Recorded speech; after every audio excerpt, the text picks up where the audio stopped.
मिल जुमला ज़मीन है या फिर वंशज की ज़मीन है, अपने नाम से दाखिल खारिज करवाना चाह रहे हैं राजस्व महाअभियान में या सर्वे में अपने नाम करवाना चाह रहे हैं, तो इस तरह से आपको बंटवारानामा बनाना पड़ेगा वंशावली के आधार पे। तो कंप्लीट वीडियो वॉच कीजिएगा, पूरी जानकारी आपको दी जाएगी।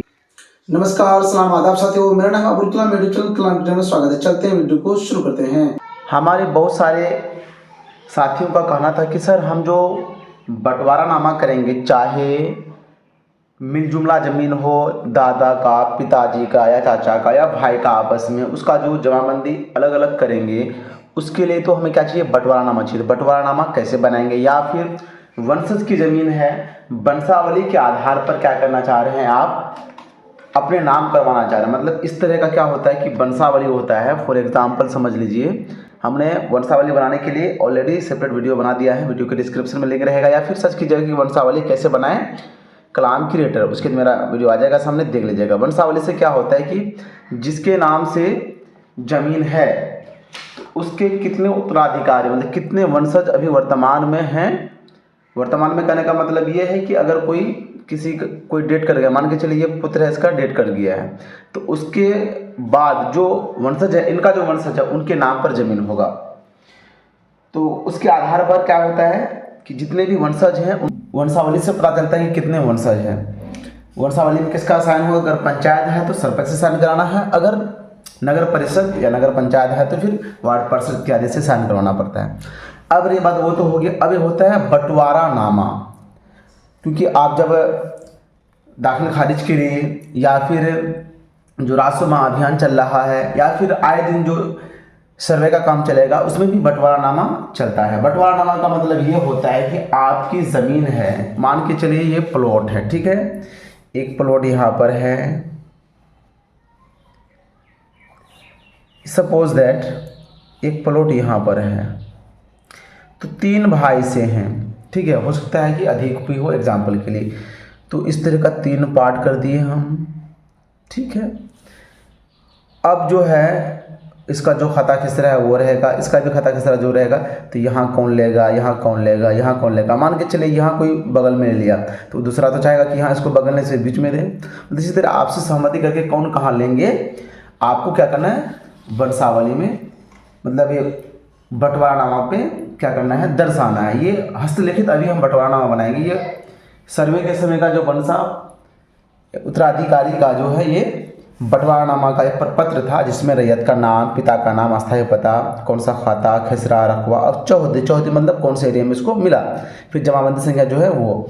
तो हम क्या करेंगे, एक वाइट पेपर पर बना के दिखाएंगे आपको, क्योंकि हो सकता है कि आपके जो वंशज हैं, आपके जो हिस्सेदार हैं, अधिक हो या फिर इसमें सबसे बेहतर रहता है। तो हमें क्या करना है, ऊपर में लिख देंगे यहाँ पे बंटवारानामा, उसके बाद फिर कॉलम बनाएंगे, फिर आपको दिखेंगे। कंप्लीट वॉच कीजिएगा, स्किप नहीं करना है।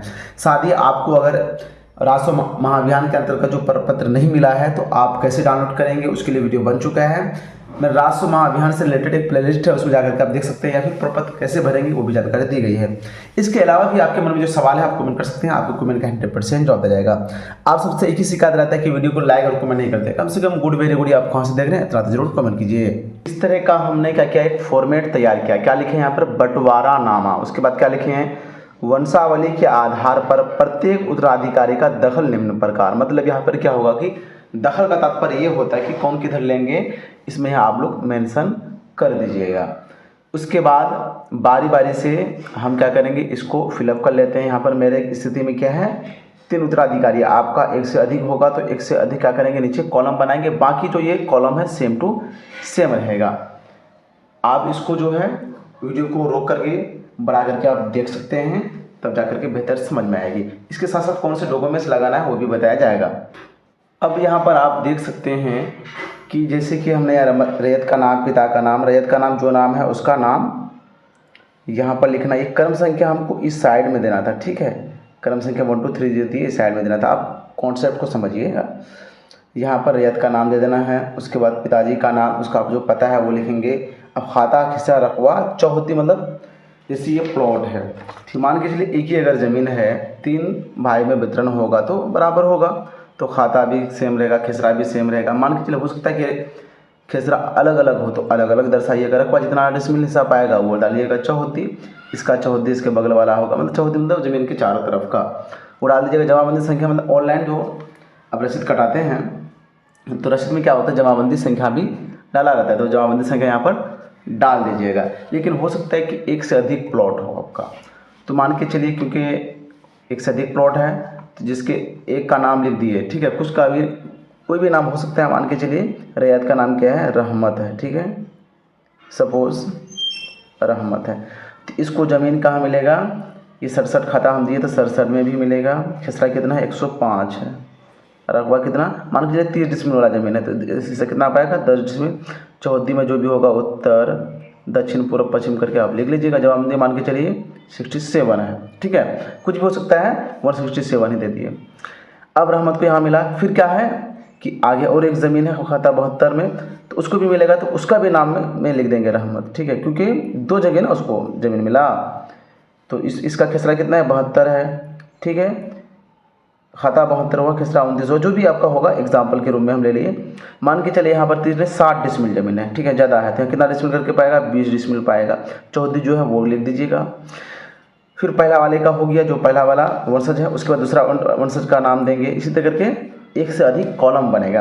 कहने का मतलब कि जितनी ज़मीन है आपस में जो बंटवारा हो गया यहाँ पर दर्शा देंगे। अब उसके नीचे ये प्रपत्र जो आप बनाए हम यहाँ नीचे क्या करेंगे, हस्ताक्षर, क्या करेंगे, हस्ताक्षर। अब बारी बारी से 1 2 3 करके जितने हैं, जैसे कि यहाँ 3 केसेस में 3 होगा, हस्ताक्षर होगा। अब कौन कौन से पेपर लगाएंगे आपको तो बता दिए हैं कि अगर दाखिल खारिज के लिए मतलब अलग अलग करने के लिए आवेदन देंगे तो प्रपत्र आपको वीडियो के माध्यम से बताया गया था, वो प्रपत्र लगेगा, ये बंटवारानामा लगेगा, साथ ही आधार कार्ड सब अपना लगा दीजिएगा। उसके बाद ज़मीन का कोई भी पेपर, चाहे आपका आधार ये हो, केवाला हो, खतियान हो, रसीद हो, जो भी हो वो दस्तावेज लगाना है। उसके बाद साथ ही आपको एक जिसके नाम से ज़मीन था वो डेट कर गया तो आप लोग पाए, रिश्तेदार पाए, तो उसका मृत्यु प्रमाण पत्र या नहीं तो अफिडेविट, ये डॉक्यूमेंट्स ले जाकर के आपको क्या करना है, शिविर में जमा करना है, आपके नाम से बंटवारा हो जाएगा। या जिनका क्या है, मिलजुमला है, भाईयारी ज़मीन है, मान के चलिए एक साथ खरीदे हैं, एक साथ है, लेकिन आप चाह रहे कि अलग करें, तो इसी तरह बंटवारानामा करके आप लगा देंगे, आपका अलग अलग हो जाएगा। उम्मीद करते हैं कि आप समझ गए होंगे। आपके मन में जो सवाल है आप कमेंट कर सकते हैं। तो वीडियो को लाइक लाइक कर दीजिए, चैनल को सब्सक्राइब कर घंटी भी दबा दीजिए। जो भी साथी पीएफ का रुपए निकालना चाहते हैं वो हमारे व्हाट्सएप नंबर पर मैसेज कर सकते हैं, डायरेक्ट कॉल नहीं कीजिएगा। आप यहाँ पर देख सकते हैं कि ये कहाँ से हैं, पश्चिम चंपारण से हैं, सिवान से हैं, ये नालंदा से हैं। मतलब इस प्रकार आप घर बैठे कहीं से भी करा सकते हैं। बिहार के सभी ज़िले या फिर ऑल इंडिया लेवल पर हमारे द्वारा पीएफ का रुपये निकालते हैं। यहाँ पर ये दिखाने का मतलब है कि अलग अलग ज़िले के भी साथी जो हमारे द्वारा पीएफ का काम करवा चुके हैं, आप निसंदेह हमसे काम करवा सकते हैं। आज के विन ऑफ द डे में सिलेक्ट हुए हैं अमन कुमार फ्रॉम गोपालगंज, वसीम अहमद फ्रॉम कटिहार। आप दोनों को many congratulation. Win of the day में सिलेक्ट होने का प्रोसेस है कि पूरा वीडियो आपको देखना है, उसके बाद वीडियो को लाइक और प्रश्न का उत्तर। जैसे कि आज का प्रश्न है, सर्वोच्च न्यायालय की स्थापना दिवस कब मनाया जाता है, इसका आंसर आपको देना है। उसके बाद अपना नाम और आप कहाँ से देख रहे हैं, ताकि विन ऑफ द डे में आपको सिलेक्ट किया जा सके। इन्हीं में से जो maximum win of the day में सिलेक्ट होंगे, विन ऑफ द मंथ में 1 तारीख को सिलेक्ट किया जाएगा और गिफ्ट दिया जाएगा। नज़दीक के रहेंगे तो एंड, दूर के रहेंगे तो बाय पोस्ट। आप सभी वीडियो देखते हैं, सिर्फ एक काम करना है, वीडियो को लाइक और प्रश्न का उत्तर देना है। वीडियो को लास्ट देखने के लिए तहे दिल से शुक्रिया।